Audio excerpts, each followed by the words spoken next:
ഭർത്താവിന്റെ ജ്യേഷ്ഠന് കൈ കൊടുക്കുന്നവരുണ്ട്. നല്ല പ്രായമുണ്ടല്ലോ, പിന്നെന്താ കൈ കൊടുത്താൽ. ഭർത്താവിന്റെ അനുജന് കൈ കൊടുക്കുന്നവരുണ്ട്.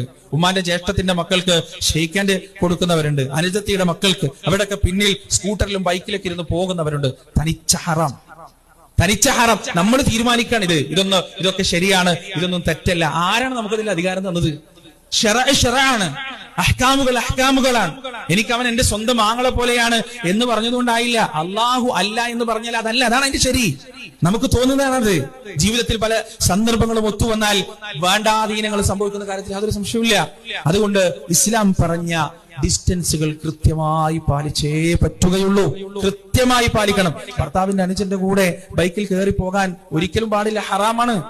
ഭർത്താവിന്റെ അനുജനുമായി ജ്യേഷ്ഠനുമായി ഒറ്റക്കാകുക എന്നത് ഹറാമാണ്. ഈ പറയുന്ന കസിൻസുമായി, ഉമ്മയുടെ ജ്യേഷ്ഠത്തിയുടെ മക്കൾ, അനുജത്തിയുടെ മക്കൾ, മൂത്താപ്പയുടെ മക്കൾ, എലാമയുടെ മക്കൾ, ഇവരുമായി നിരന്തരം ചാറ്റ് ചെയ്യുക, പേഴ്സണൽ വിഷയങ്ങൾ പറയുക, രാത്രി വിളിച്ച് മണിക്കൂറുകൾ സംസാരിക്കുക, ഇതൊന്നും ശരിയല്ല എന്ന് എന്റെ സഹോദരിമാരെ മനസ്സിലാക്കുക. ഇതൊക്കെ നിങ്ങളെ തെറ്റിലേക്ക് കൊണ്ടുപോകാനുള്ള സാധ്യതകളാണ്, വഴികളാണ് എന്ന് തിരിച്ചറിയുക.